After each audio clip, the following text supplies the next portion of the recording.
Hello, my beautiful friends, and welcome back to another week of the Whole Soul podcast. I'm so stoked that you're here with me today, and I wanted to drop into the topic of how sacred your energy is. And you might know that, you might have heard it, but I think it's always such an important thing to come back to because, we can know all of these concepts, we can know all of these ideologies and things, but if we don't continually practice them, then we forget. So, the intention of this podcast episode is to bring this topic back to you. So, by the end of it, you can hopefully become more aware of maybe areas or places in your life where you might not be honoring your energy, where you might not be holding up boundaries that protect and honor your energy, because our energy can be drained by so many different things. But the beautiful thing here is that we can take back our sovereignty. You can take back your sovereignty and become super aware of where you are putting your energy, because awareness is power, right? It is the first step to actually creating change and transformation in our life. So I guess the first thing is recognizing that the people that you spend your time with and the people that you surround yourself with every single day actually do have a really big impact on you and your energy and your fulfillment. And this isn't to say that you should put your fulfillment in other people, but there's this saying that the top 5 people that you spend the most of your time with are actually making the biggest impact on you and are the biggest reflection of who you are. So really take inventory of who you're spending your time with and how you feel with the people that you're spending your time with. Are you feeling drained? Are you feeling inspired? Are you feeling supported? Are you feeling celebrated? I think these are very, very, very important questions to ask yourself, especially if you're on a trajectory of growth, of healing, of expansion, of stepping into a version of yourself that is more embodied, that is more aligned. Because what I've noticed in my personal experience is that a lot of people from my past aren't in my life today, and they've kind of just slowly fallen off. And I've also noticed that as I grow, as I evolve, there has been no reflections or celebrations from those people. And it's okay, it is what it is, but it really shows like who in your life is seeing your growth, who in your life is celebrating you. And it goes both ways, right? But it's important to take notice of those things, because when you do surround yourself with people that fuel you, that inspire you, that empower you, that support you, that celebrate you, your life is filled with so much richness and joy, and there's this reciprocity at play. Whereas if you are in a one-sided friendship or relationship, that is draining your energy and that is sucking your energy from you, and we don't want that. So the first thing to become very aware of is your relationships.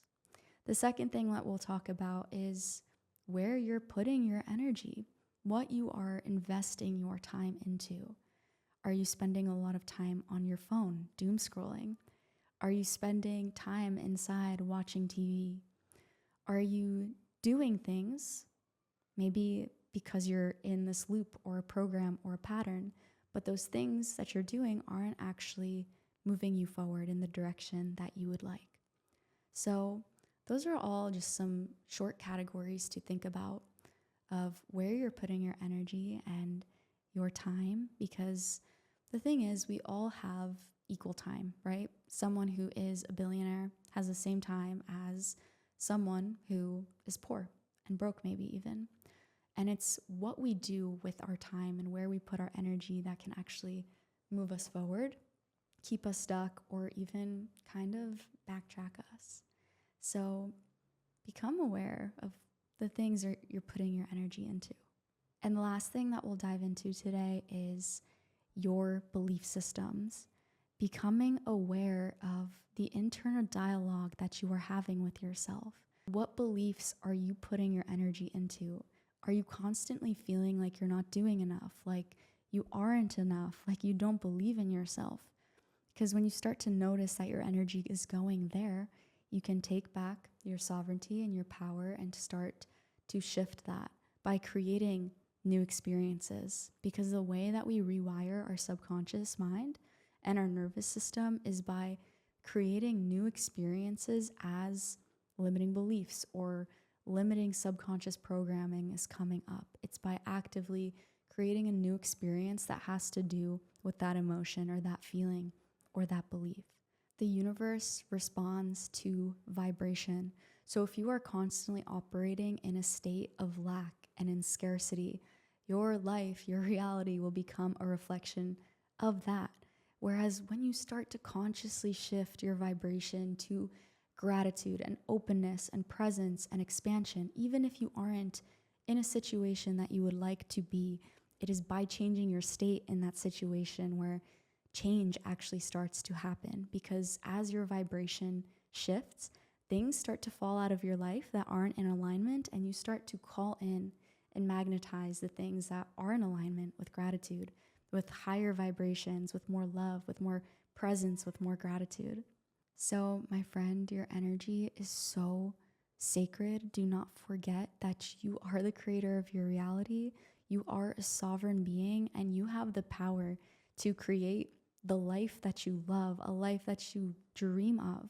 And it all starts by becoming very conscious and aware of who you're spending your time with, where you are putting your energy, and the belief systems and thought forms that you subscribe to and put your energy towards. This was some food for thought today that has been circulating on my mind. I hope you enjoyed this episode. And if you would like to be in a community of soft sisterhood, of authenticity, of really stepping into heart-led leadership, the Whole Soul Collective is the perfect space for you.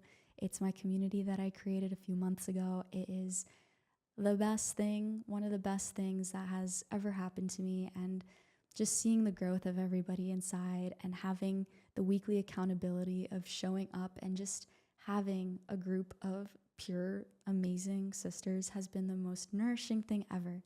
So if you feel the call to be a part of this, the link is in the description to join. I would love for you to be a part of it, and I hope you have the most beautiful day. Make sure to like, comment, subscribe if you're on YouTube, and make sure to rate this podcast if you're on Spotify. And yeah, I will see you next week. I love you.